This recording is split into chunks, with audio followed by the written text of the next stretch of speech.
Well, it looks like it's about time to get started. Good morning, everybody. It's 10 a.m. on the East Coast and 7 a.m. here. We're glad to see you all back at the BGR Brahma Vihara retreat.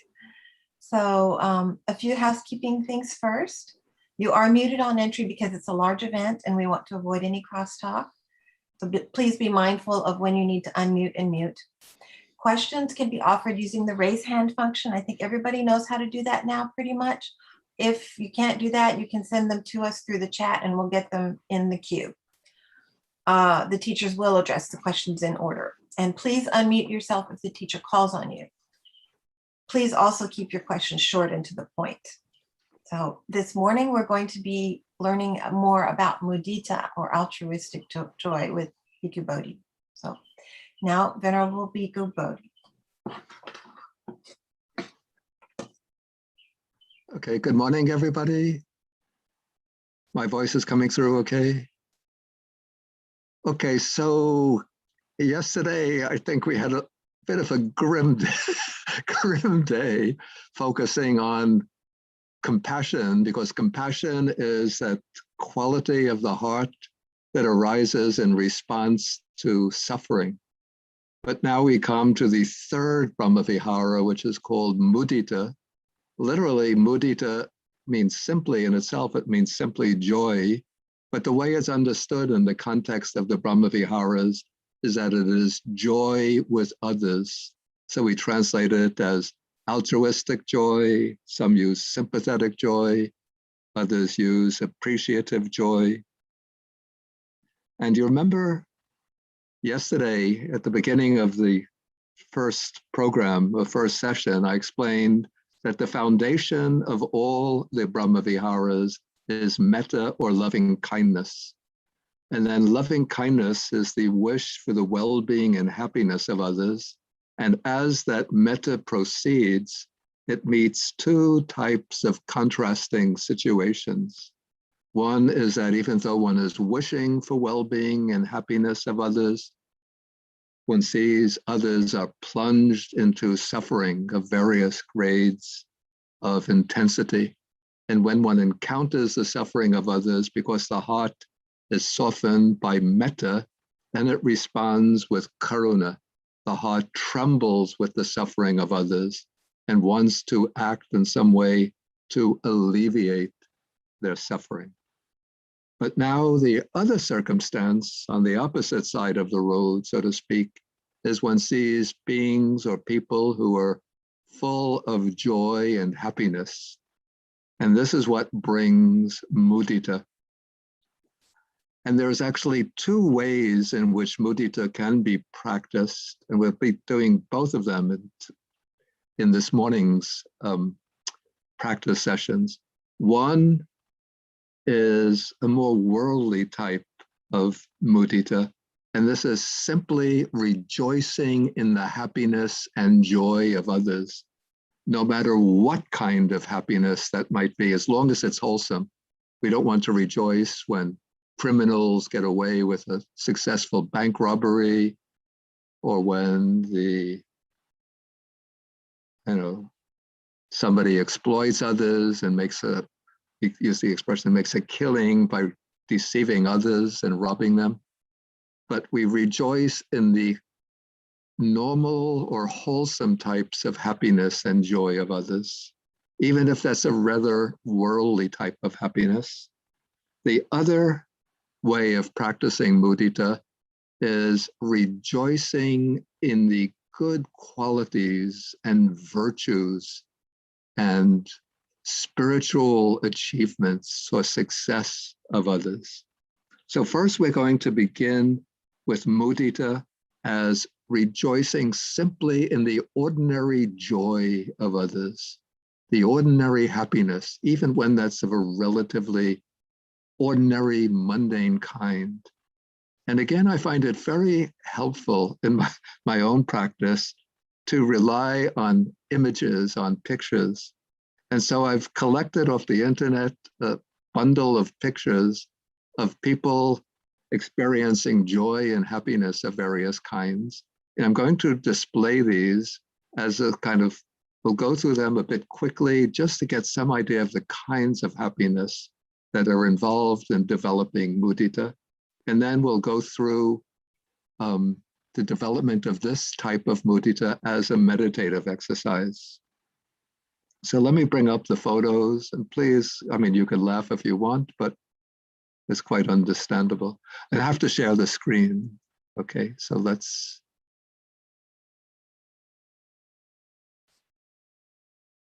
So let us start. And again, for anybody I took all of these photos from a website called Dreams Team, which makes them available for free. But if anybody who's watching has copyright claims on these photos, please recognize that I'm not doing this. We're not doing this for any kind of commercial purpose, but to train ourselves in developing this beautiful quality of altruistic joy. Okay, so we start off, we have here an image just of children, little children, sort of all playing together and sort of shouting with joy.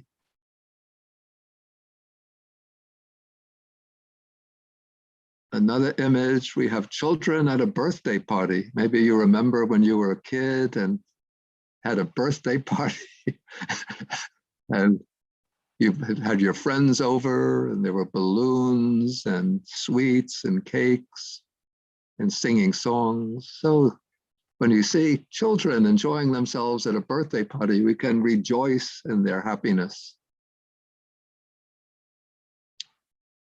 And even though we have with Buddhist wisdom, we have the understanding that underlying this worldly kinds of happiness, there's an undercurrent of dukkha or something unsatisfactory, but we put that aside for the pragmatic purpose of developing mudita. We just focus on the aspect of joy and happiness. So we could rejoice with these children. Here we have a group of young people who are in very happy mood, putting up the victory sign or hugging one another.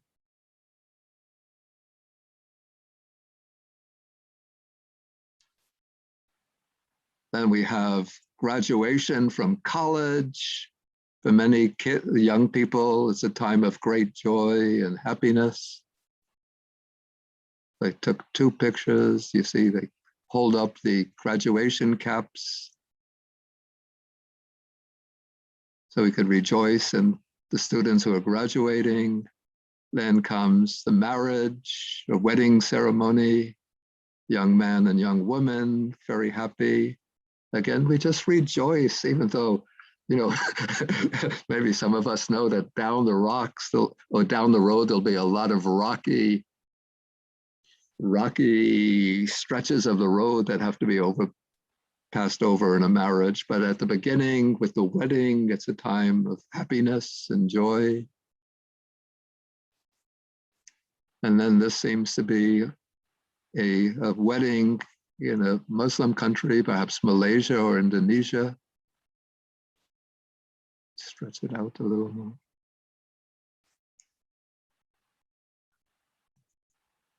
So this, the woman in the blue dress, I assume is the bride, and everybody is congratulating her.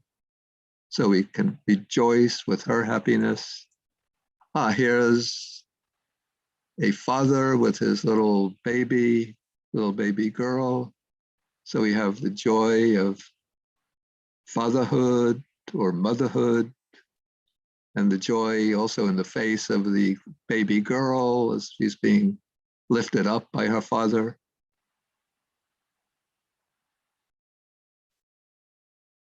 And then another family photo,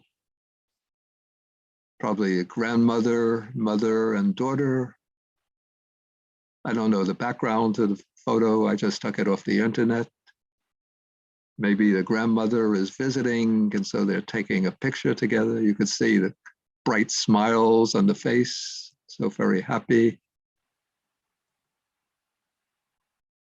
A young girl with her pet dog. So she's smiling and laughing, and the dog obviously is also very happy. licking the girl's face. So these are occasions for mudita. We rejoice with them.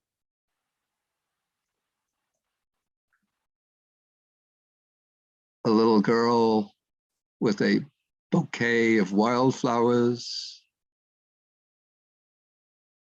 See a very peaceful and happy expression on her face.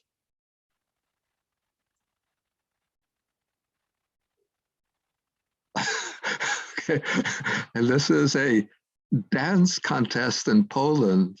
So even relatively worldly kinds of enjoyment, as long as it's not overstepping the boundaries into anything unwholesome. But people dancing together on the dance floor, we can, even though we can see deep below the surface, there's dukkha there, but we could, at the temporary level, we could, or the temporal level, there's some kind of happiness and joy, and so we can rejoice with them.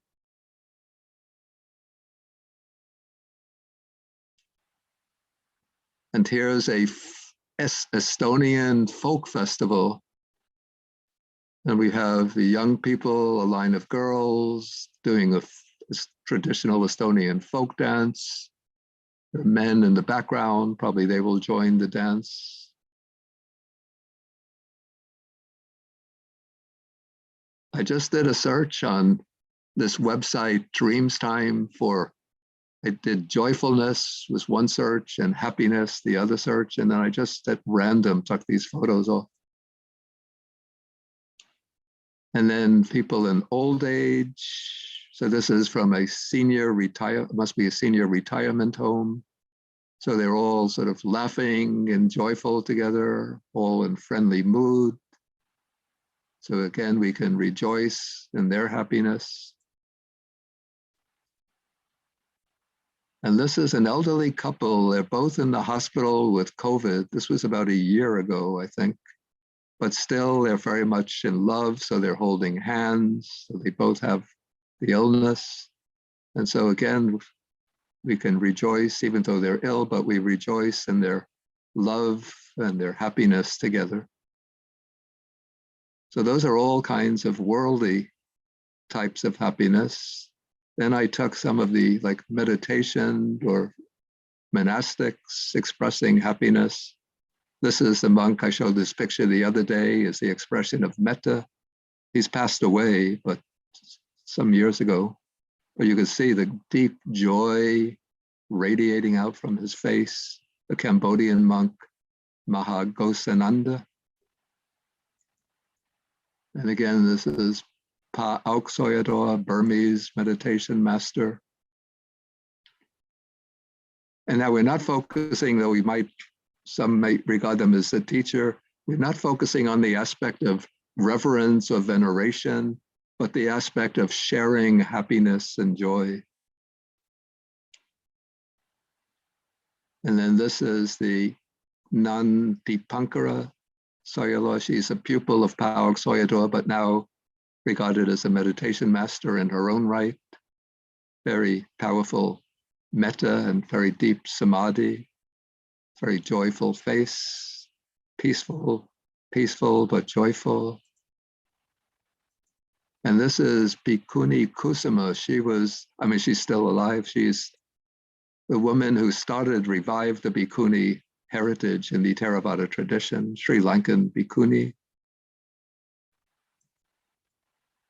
And then this is Gachin Rinpoche, a Tibetan Lama. I mentioned the other day, he had been beaten and trapped in Tibet when the Chinese took over, beaten and tortured by the Chinese, but he came out intact, and eventually he left Tibet, and now I think he resides in Arizona. You see very joyful, happy expression on the face. And then these are some pictures of the Dalai Lama and Bishop Tutu of South Africa. They have good friends and they often in the past they used to meet together and share joy together. So we could get some idea, and sometimes they would tease each other playfully. Okay, so these give us some images of joy with which to work. And so now let us do it as a bit formally as a meditation. So take your comfortable and congenial meditation seat.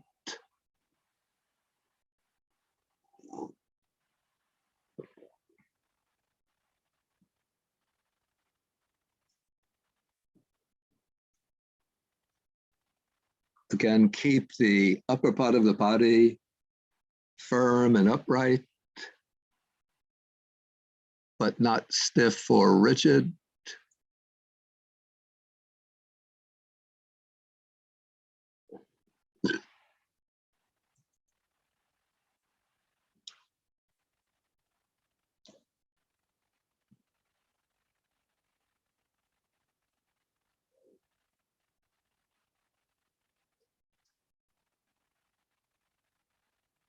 Okay, settle into the body,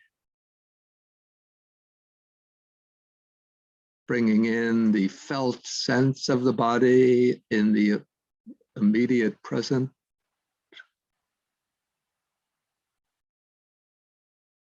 Letting the body become soft,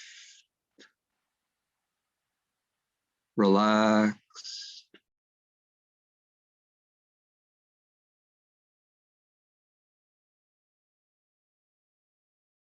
quiescent,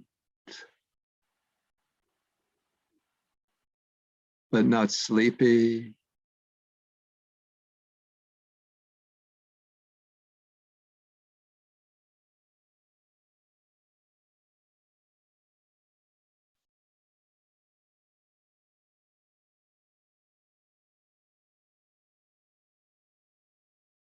Then let the mind move to the region of the heart.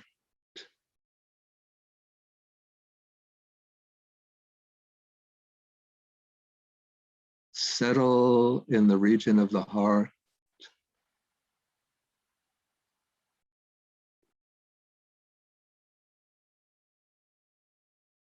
And we're going to prepare the way for mudita, for altruistic joy,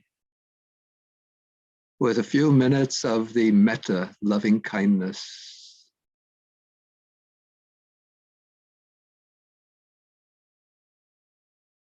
So bring the entire world population into your heart. People in all continents, all countries, all races, ethnicities, religions, languages.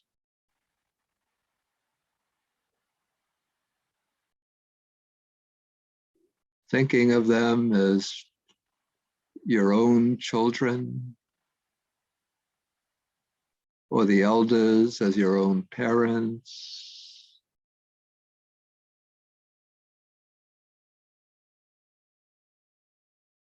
Those in the same age group, your dear friends, and generate the wish, may all people everywhere be well and happy.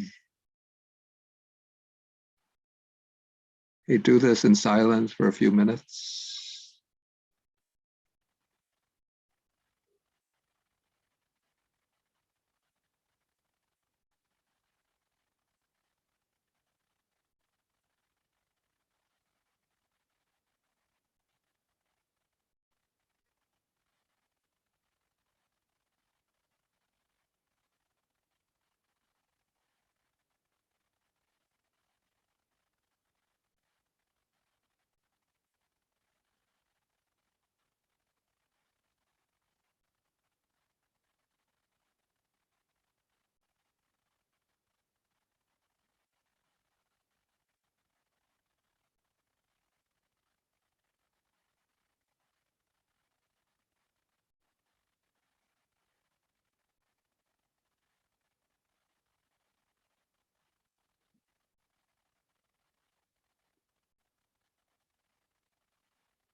keep on generating the mind that wishes for people to be well and happy, especially emphasizing the wish for them to be happy.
Okay, now we'll be developing mudita,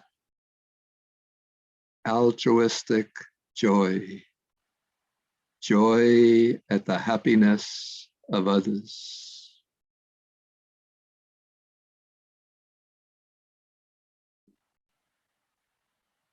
And let's begin with a group of children, maybe children at a birthday party.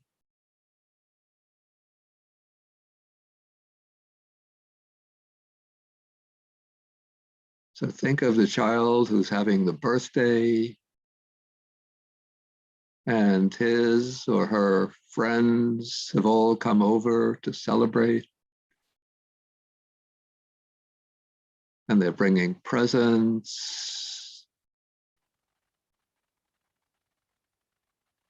And the mother has arranged some cake or cookies. And so feel the joy of these children celebrating the birthday together.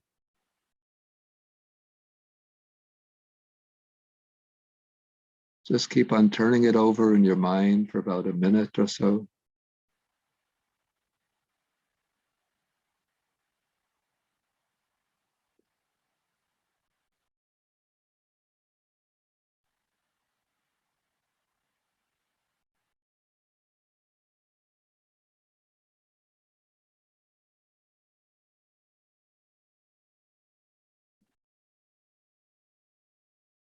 Maybe you can imagine you are the parent sort of watching the children enjoying themselves.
Okay, now let's imagine the scene where we're still staying with children. We have a group of children, let's say group of boys playing softball or baseball outside on the lawn. A group of girls maybe playing volleyball.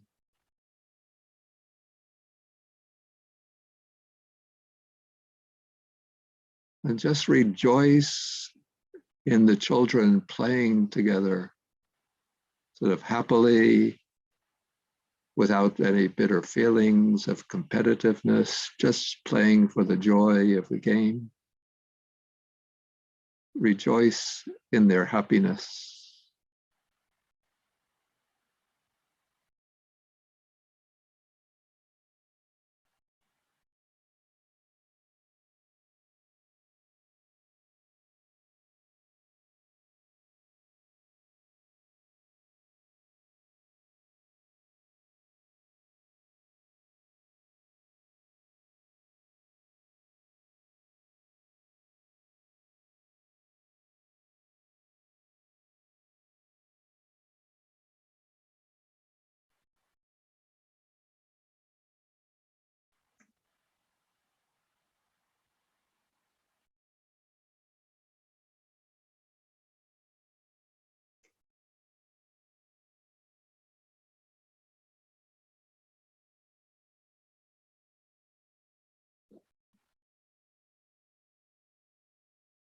Okay, now maybe bring to mind a little boy or a little girl with a pet dog, hugging the pet dog, and the dog is leaning over and licking the face of the boy and the girl, or the girl. And so rejoice in the happiness of both the child and the dog, the love between them.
Okay, now bring to mind high school students who might now be graduating from high school, or college students graduating from college.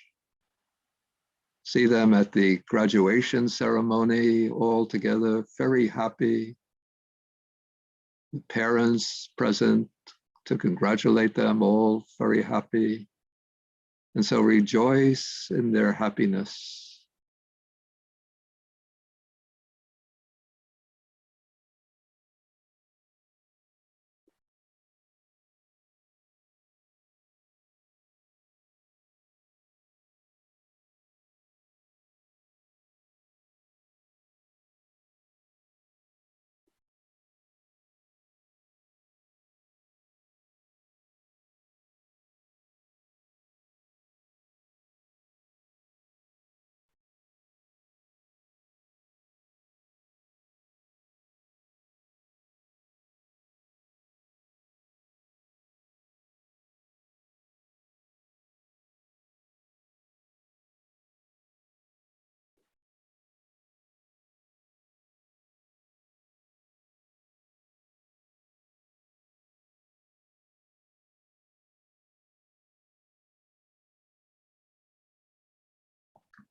Okay, now we could think of the young person who is finished with their college, university studies.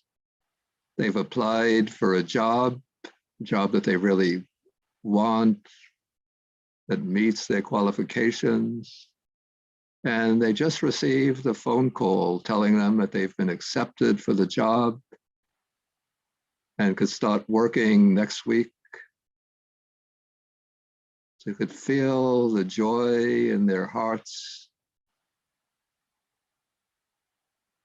knowing that they're going to start working at a job that they've really wanted so badly.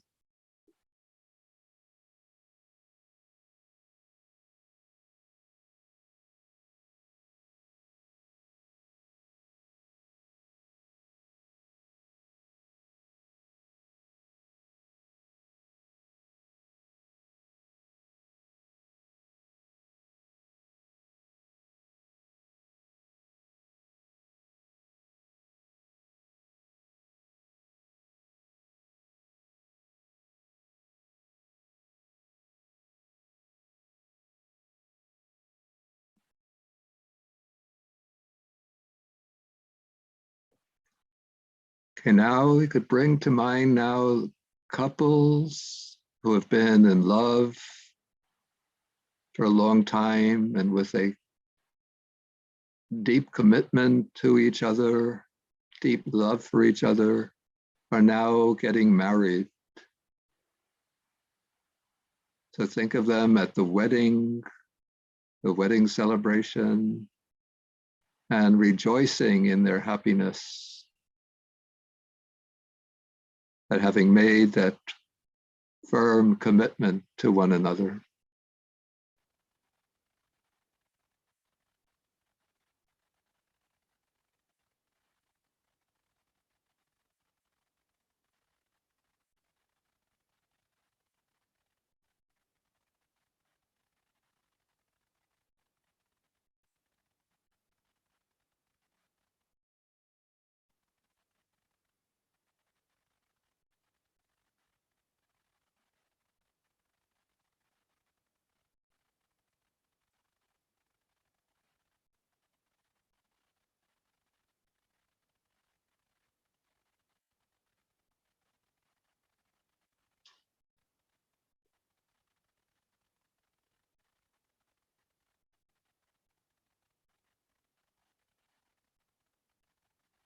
Okay, then bring to mind the occasion when the couple has their first child, that moment when the mother first gets her first glance, a first glimpse of the newborn baby, when the father first gets to see the newborn baby. So feel their happiness over the sight of the baby.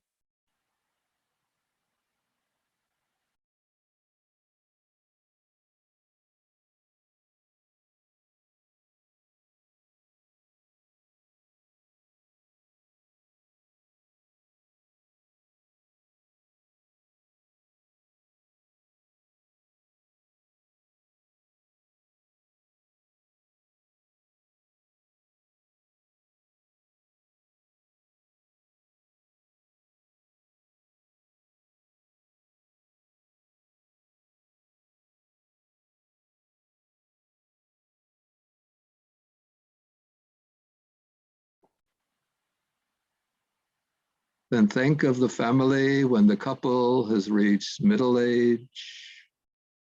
Now they have a couple of children who are very good children, kind, respectful, diligent.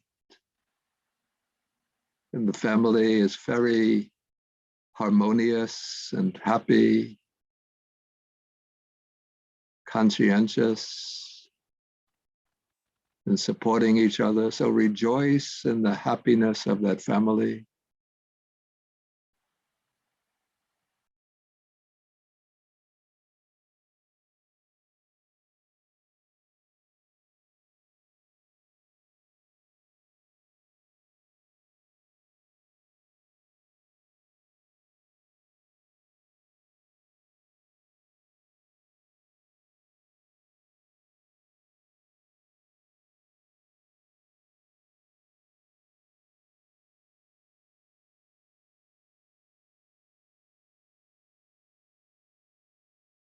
Then we can move to the next stage where now the children are grown up and they are out in the world working their own jobs, raising their own families. Now the couple are in old age, but still they maintain kind of mature love for one another and love for their families. So rejoice in their happiness.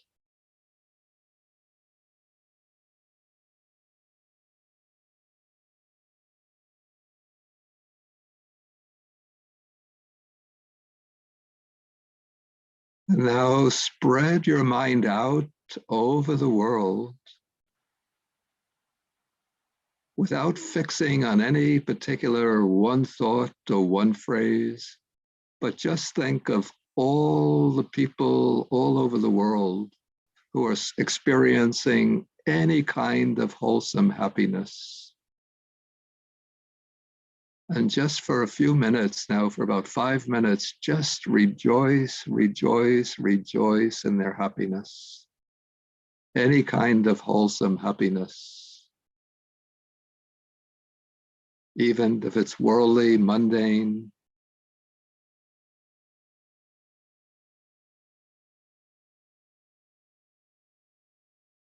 Children playing.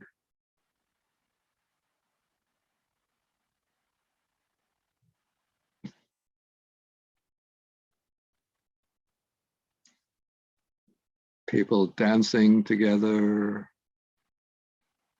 Whatever. Just do it in silence, rejoicing, rejoicing, rejoicing in the happiness and well-being of others.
When I do this meditation, I sometimes like to bring to mind some of the beneficiaries of the Buddhist Global Relief projects. Like yesterday, we saw about the Bodhicitta Foundation taking in 30 girls who come from the Dalit community. Those are the ones regarded as, quote, outcasts in Indian society. And now they have the chance to be trained as social workers, community leaders. And so we could rejoice in their achievements, their opportunities.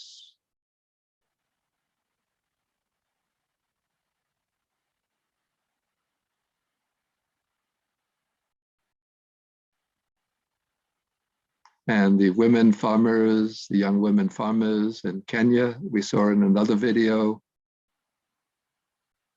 being trained in ecologically sustainable agriculture.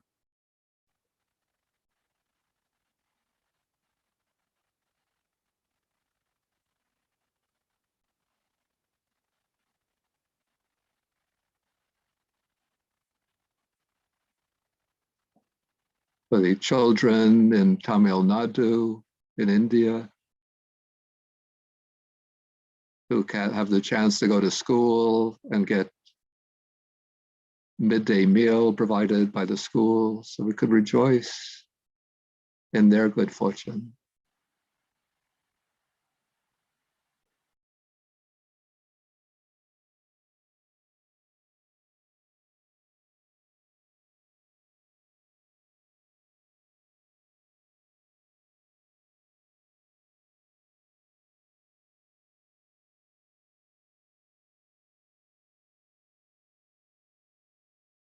You could even think of like abandoned dogs or cats who have been taken into a loving home,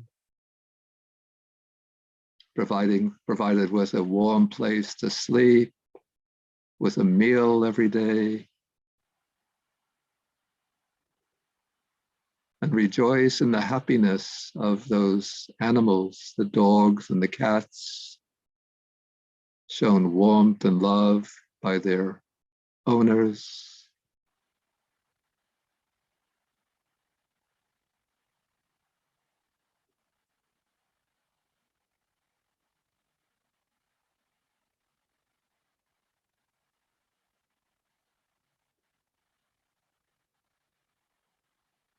Okay, now let go of all discursive thinking. Come back to the felt sense of the body. Settle back into the body. Take a few deep breaths in and out.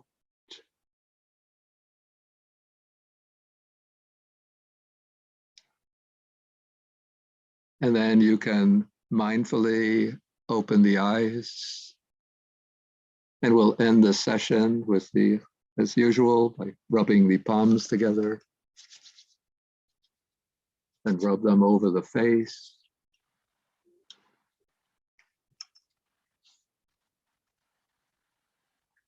Top of the head, back of the neck, shoulders,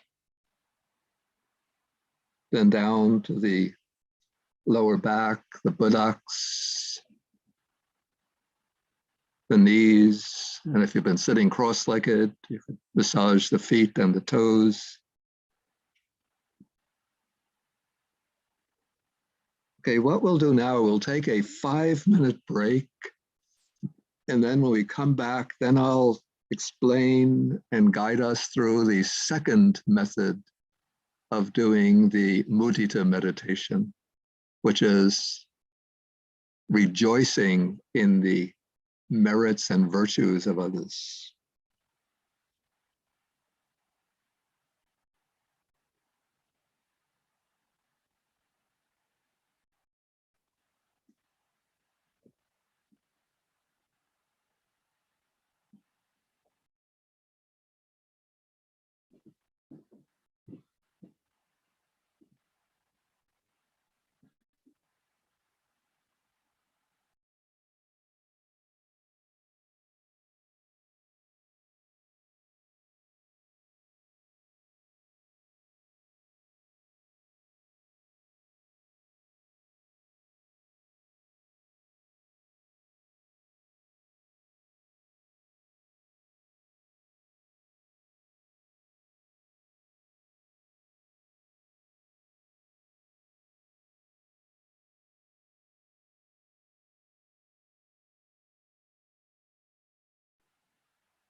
Okay, we're ready to resume.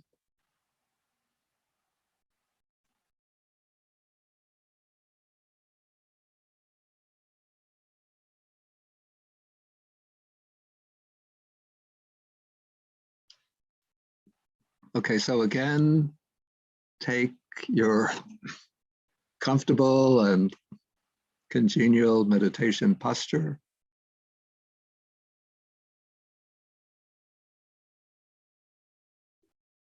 Settle into the felt sense of the body.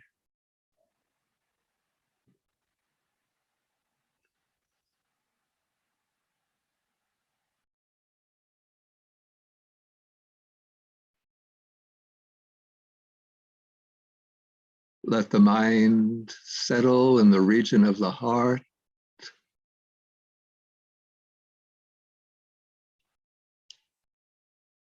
Okay, this aspect of mudita, sometimes it's also called in Pali punyanumodana, or I would maybe rephrase it as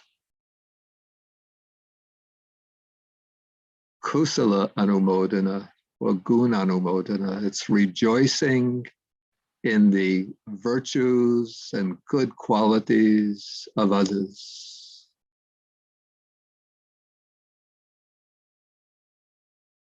And so to begin with, bring to mind a person currently alive. Maybe it doesn't have to be somebody alive. Maybe that's not necessary. But a person who you would regard as having especially beneficial impact on your own life. Somebody who has given you guidance, help when you needed it, who's been an inspiring example. Bring that person to mind with thoughts of gratitude and appreciation.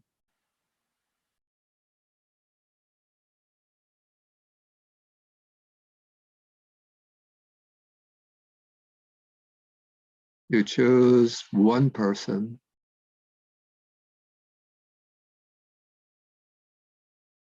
your mentor, your guide, benefactor, and let the heart be suffused with deep gratitude towards that person and appreciation for the kindness, the goodness, the generosity, the warmth, the wisdom, the friendship, the friendliness that you found in that person. Just dwell on that for a minute or so in silence.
Now expand your sense of gratitude and appreciation by thinking of a number of other people in your life who have sort of supported you and sustained you, not so much materially, but by encouraging you in your spiritual and ethical endeavors, who have provided good, we call this Kalyana Mudita, who have been good spiritual friends.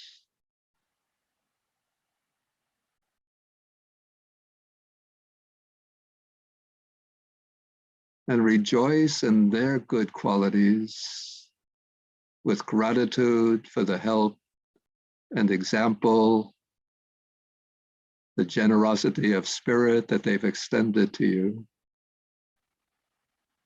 Bring them to mind. It could be 3, 4, 5, even 8, 10 such people.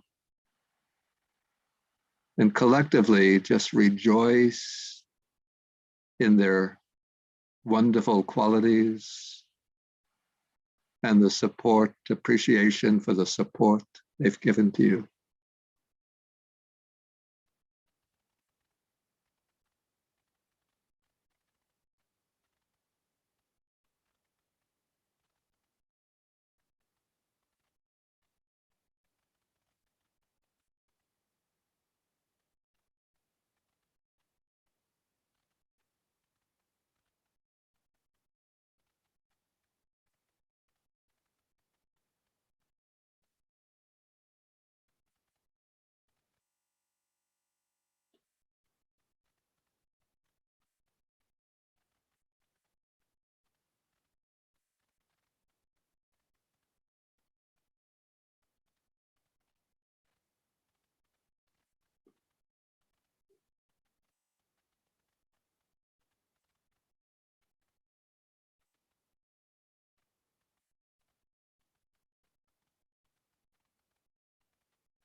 Okay, now we're going to extend the range of our appreciation beyond the purely personal level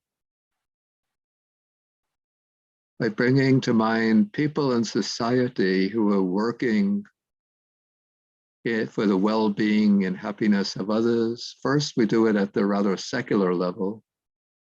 So at this time of especially over the past year when we had the COVID pandemic, which is still continuing, I like to think often of all of the doctors, nurses, hospital staff who have worked so diligently in a spirit of self-sacrifice, in many cases, actual self-sacrifice by losing their lives in order to ensure the health of their patients. So we could think some thoughts of rejoicing in that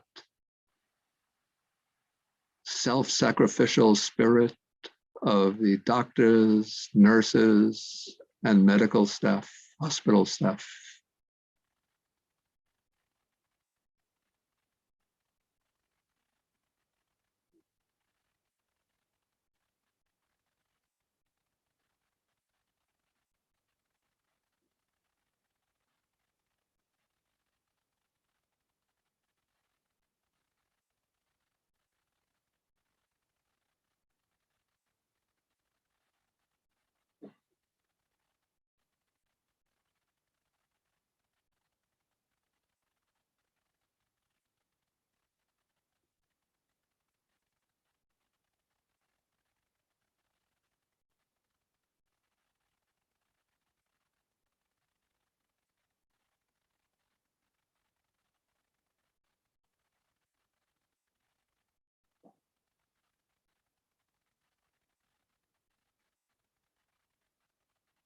And we don't think only of the United States or Canada, but now especially think of the medical staff and doctors and so on in India, Latin America, other countries who are working even to the point of exhaustion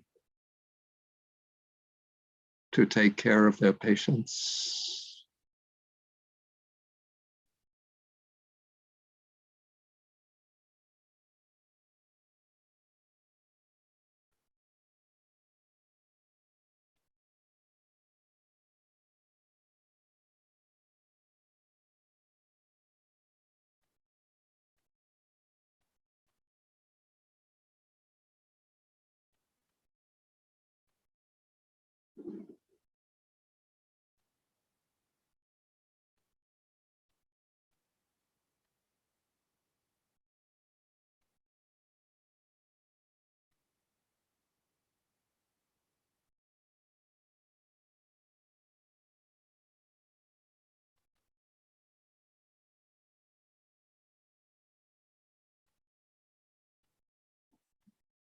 Okay, then I like to expand the range of my appreciation to other areas. And I think of all of the people around the world who are engaged in various, we call these humanitarian activities. For example, people working in UNICEF, the United Nations International Children's Foundation, looking after the well-being of children, the UN Commission for Refugees, looking after the refugees in various countries, the staff of the World Food Program, charged with ensuring that people all around the world living in poverty or in disaster areas receive enough food. The World Health Organization, seeking to ensure, protect the health of people around the world. So if you're cynical, you could think, oh, well, they're working at well-paid jobs, but their jobs really demand very powerful compassion and self-sacrifice. So rejoice in all of the good that they are doing to help people around the world.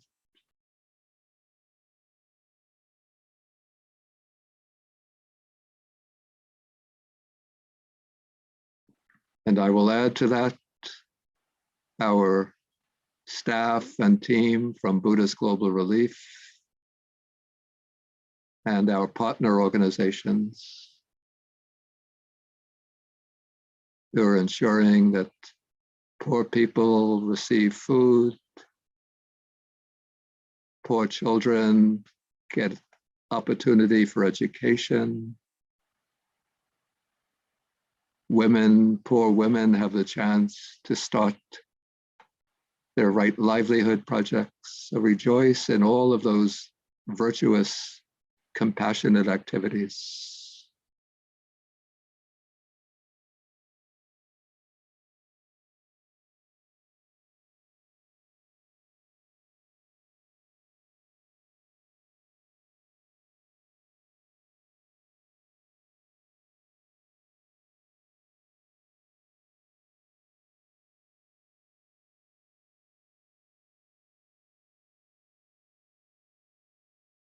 Just let your mind spread around the world, and wherever there are people working, even at the material and secular level, to promote the health, the security, the well-being of others, the education of children, the security of refugees.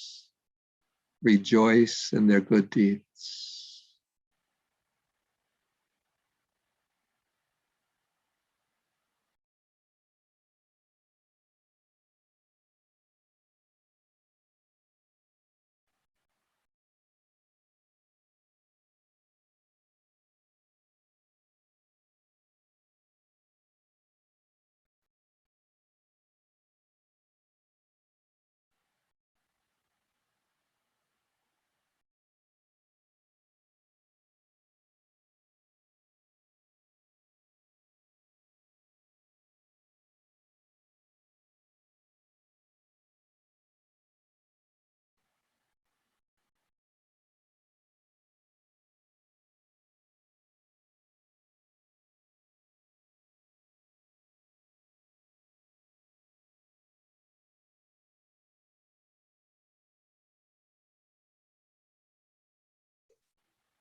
I'm going to go a little longer beyond the allotted time spot in order to complete this meditation.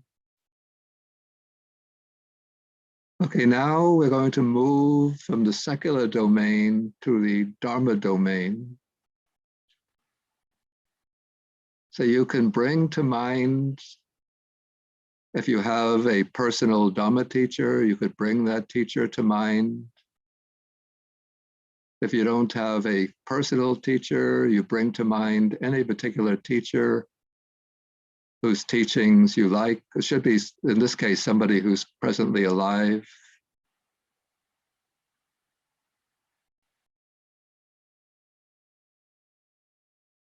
And rejoice in their good qualities. Rejoice in their dedication to upholding the Dharma, teaching the Dharma, guiding others with the Dharma.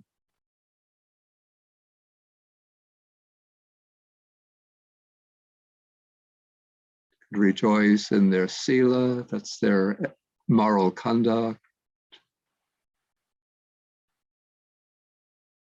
their kindness and compassion, their wisdom, their patience, any good qualities, rejoice in those qualities.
Okay, then you could spread the range of the mind still further to think of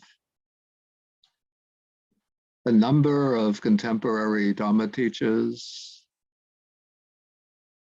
no matter what lineage, monks, nuns, authentic lay teachers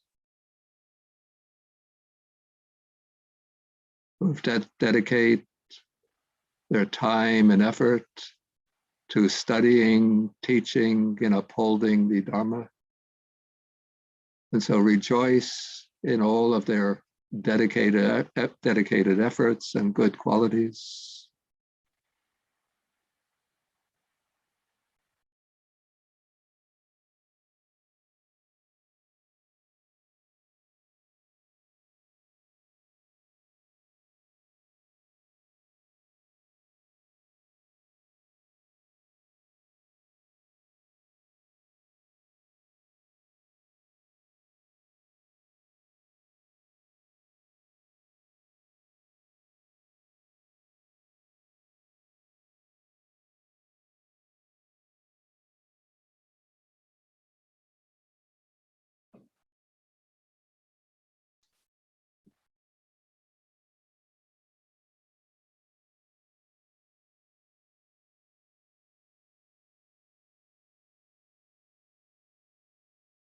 Just let the heart swell with joy and appreciation.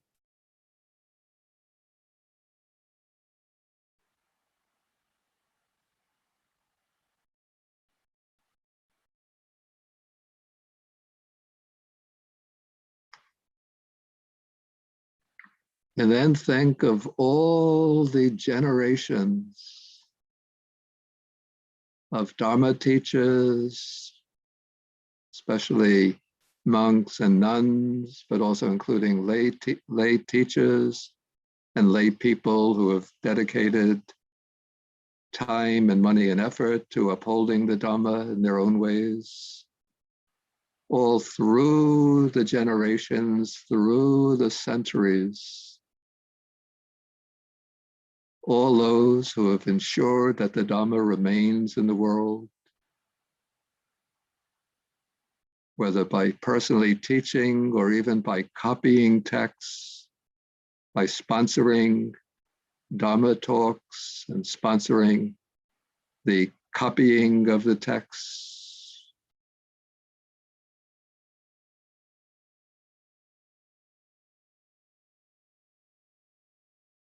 Think of the teams of reciters in the first 400, 500 years of the Buddha era, when texts were not written, but they needed teams of reciters to preserve them orally.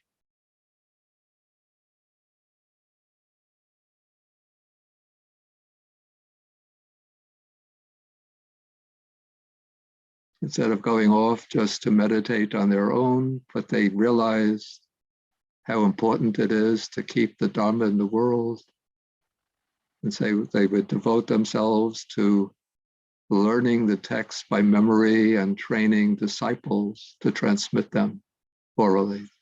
So rejoice in all of their efforts.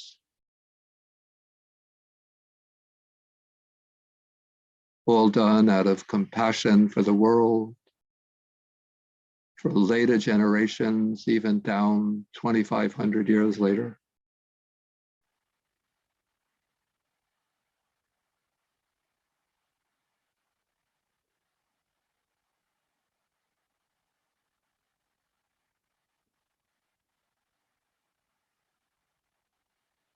And then we bring to mind the original Sangha of the direct disciples of the Buddha,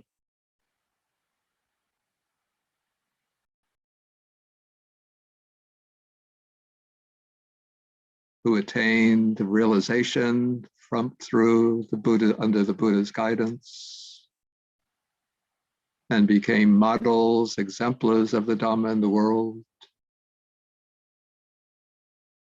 The various, they call the Mahasavakas, the great disciples.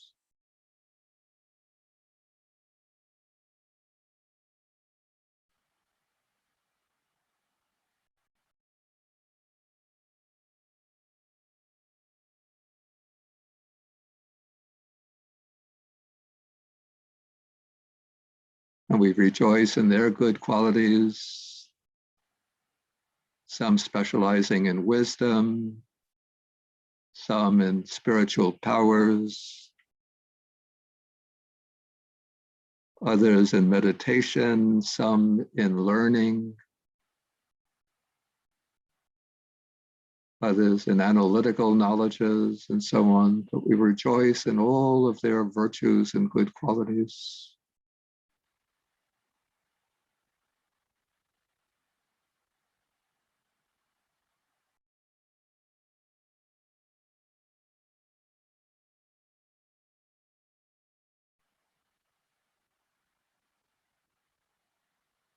And then I next bring to mind the Bodhisattva Maitreya, or Maitreya, dwelling in the Tusita heaven, who has made the aspiration to achieve Buddhahood in the future.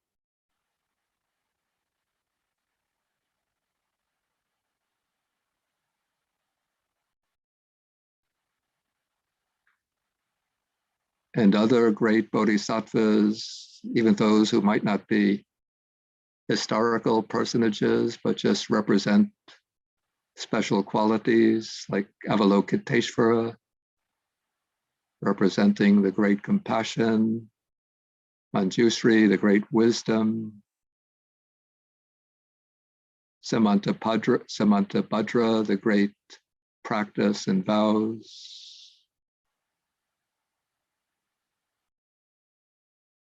Kshitigarbha, inexhaustible compassionate vows. So we rejoice in their virtues and qualities.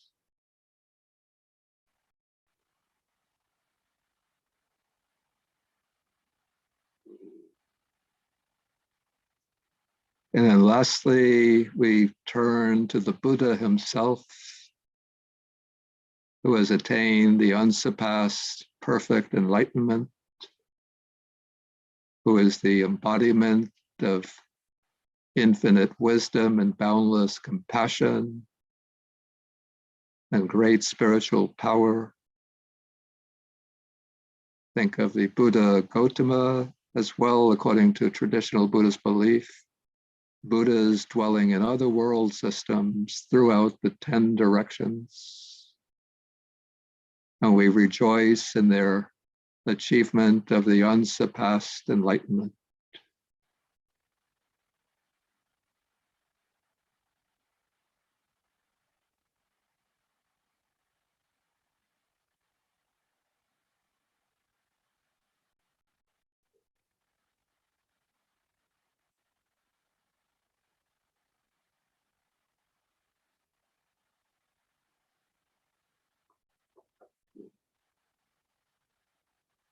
Okay, now come back to the body, the felt sense of the body.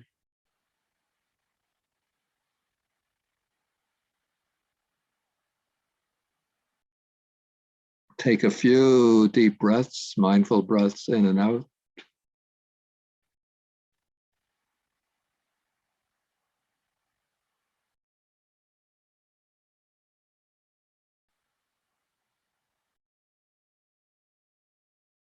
And then you can relax.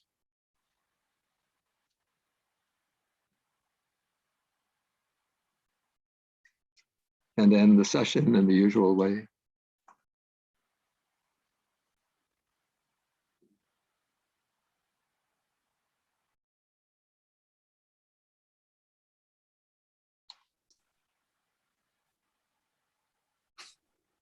Yeah, I know that I was aware that I went over the schedule, but I wanted to get in the full meditation on Mudita. Do we have time for some questions? Yeah, okay, if there are a few questions, we could go up to 11:30. Okay. Leaving 3 minutes for the video. And let's see, I have to get the participant list. We have, yes, we have one hand raised already. I see Ashish. Yeah, hi, Venerable. Regarding Mudita practice, do we schedule another session exclusively for Mudita, or how do you suggest to include? Yeah, if you really want to develop the Mudita sort of intensively, then it's good to have it as an exclusive session. But what I like to do at the end of my day, when I do my last meditation session before going to bed, at the end of the session, what I like to do is to do just a short period of like maybe 4 or 5 minutes of Mudita in the second way, rejoicing in the merits and virtues of others. And then a couple of minutes of sharing the merits or dedicating the merits to others. So these are just like short periods, each one maybe about 3 minutes, so altogether 6 minutes, 6 to 10 minutes. So you could do it that way, or if you want to really develop the Mudita to a more intensive level, then you have like a dedicated session of 40 minutes, 45 minutes, just to the practice of Mudita. Again, there's no fixed hard and fast rules, but you experiment to find out what works best for you. Okay. Okay, I see SVJ Ratna. Bante, thank you very much. This is the very first time I'm doing the Mudita meditation, and I found it very, very easy. And because this is something, a very special area of mine as well. And I just want to find out, can one attain samadhi with this meditation? I'm sure any meditation you could attain samadhi, right? And can one attain samadhi with this meditation? Because actually when I was doing it, I was having a lot of happiness as well. Yeah, actually these meditations, especially these first three, I'm getting some noise. These first three Brahma Viharas can be used as means for developing deeper samadhi. The way I've been teaching, using a lot of verbalization, that is for the purpose of what I call generating the particular quality. So to generate that quality, we use discursive thinking, mental verbalization. But then as one gets more accustomed to the practice, then one starts to go into sort of deeper states. The focus becomes stronger and the quality starts to become more dominant in the mind. Then one can gradually discard the verbalization, discursive thinking, and just focus on the quality itself. And then that can become a means to entering into deep samadhi. Thank you very much, Bhante. Thank you. But I say, don't be in too much of a hurry to discard the verbalization, because then without the verbalization, you might not be generating the particular quality. All right, Bhante. Thank you very much for your explanation. Okay, then we have, I see, Young. Thank you very much, Bhante. I'm wondering if the Buddha expounded Mudita or Karuna in a sutta. What's interesting is that one doesn't find explanations of them in the suttas, only the fixed verbal formula, the fixed textual formula that Ayya Dhammadipa put on the screen a couple of days ago. Right. So it seems that it was the generations, probably starting with the disciples and then later commentators, who gave more elaborate explanations. And I think probably the reason for this is that the Buddha didn't want to lay down a very narrow, fixed method for practicing these Brahma Viharas, but let the sort of disciples experiment for themselves and find different methods that would be appropriate for people with different inclinations, different temperaments. I see. Thank you very much. Okay. Maybe there's a couple that have come in. Okay. On the line. One person is asking about a ruthless dictator who is continuing his wrongdoing. This person is concerned about doing metta, thinking, may the dictator so-and-so be well, happy, and safe from all dangers. I may promote his wrongdoings. But I think you addressed that yesterday. I didn't catch the first part of the question. Say again. Okay. This person is concerned about wishing for the well-being of, say, a dictator who's doing evil. And I think you addressed that yesterday. Maybe you could reiterate that. You addressed it by saying that we don't wish for them to be happy in the conventional sense, but for their good purposes to be fulfilled. Yeah, I would say that even for the vicious, tyrannical dictator, one could sort of reformulate the wish. May they give up their bad ways and adopt good ways. May they administer the country for the well-being and happiness of the people. Because one wants them to create, not only to experience happiness here and now, but to be creating the causes for future happiness. And so one will wish, may they leave aside, abandon their unwholesome conduct and instead engage in wholesome conduct. Okay, so next question.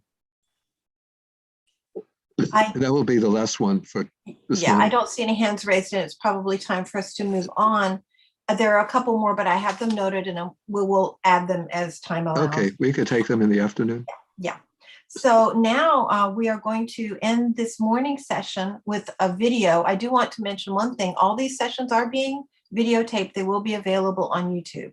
on the BGR YouTube Buddhist channel, Buddhist Global Relief channel. So you will be able to see them later.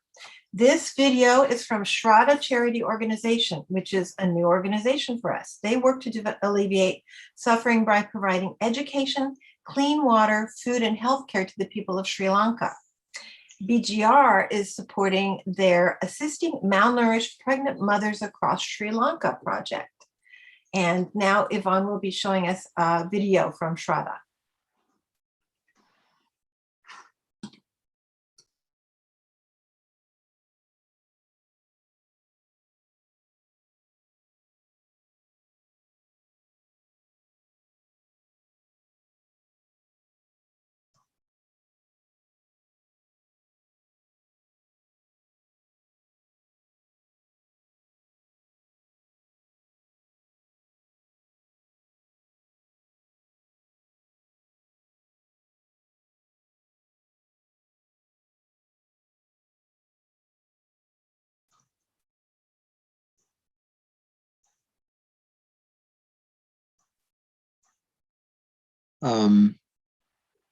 Is that coming? Yvonne, we are not seeing the video. Are you having problems with your screen sharing or your internet?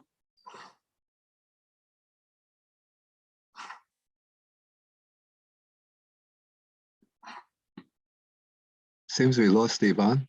Yeah, we don't seem to have Yvonne.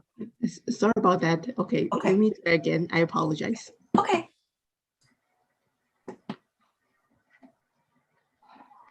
Things happen, you know how it goes. This is live after all. Even though bits are taped, the whole session is live. So, you know, stuff goes wrong sometimes.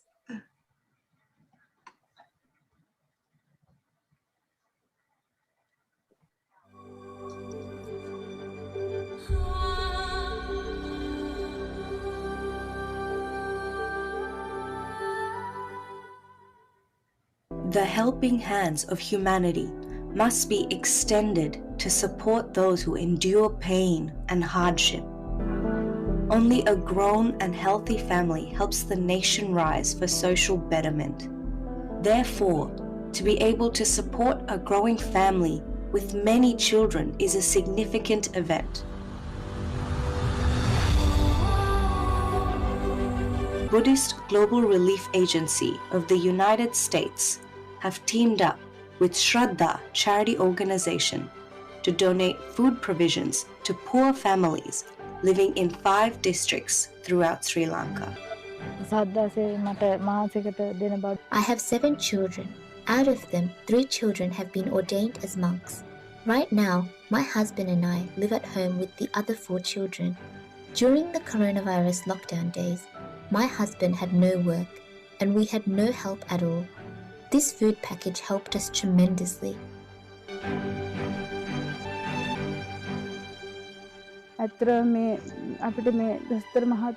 cannot tell you enough how valuable the food packages the doctors have given to us since our village was under curfew.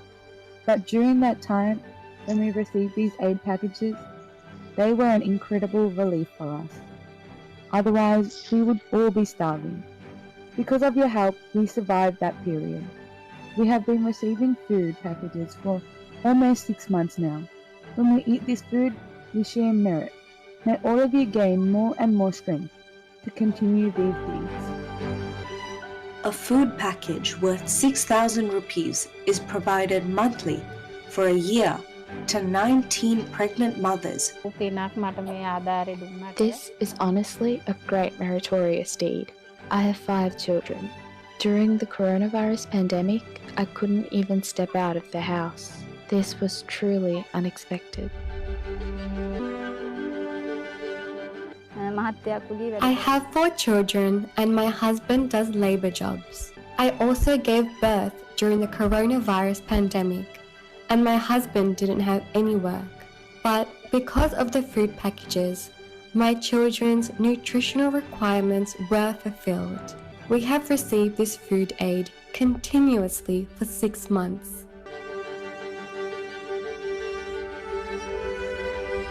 The first 6 months of this year-long food distribution project was held on February 26th in several districts.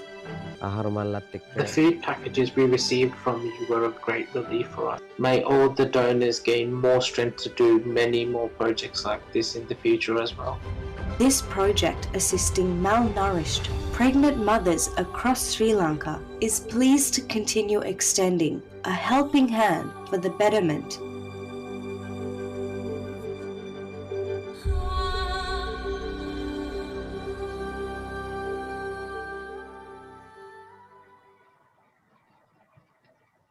Thank you all for joining us for this session. I hope you enjoyed the feeling of happiness on those children's faces as much as I did.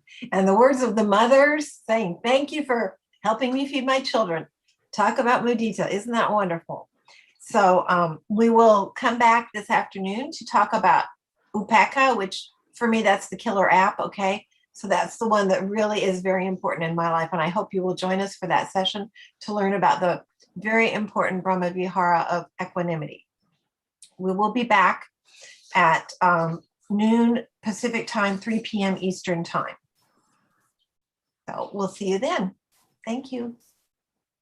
Thank you, Bante Bodhi. Bante. Yeah. Thank you. Thank you, everyone. Bante. Thank you, everyone. Thank you. Joyce. Thank you. Thank you. Thank you. Thank you. Thank you, Bante.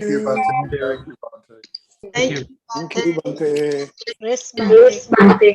For those that are like apples or certain things turn round. Did the videos. Yeah. Thank you, everyone.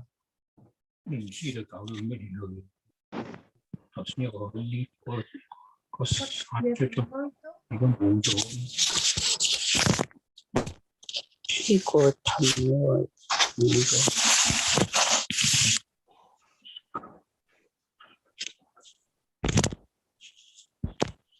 entonces que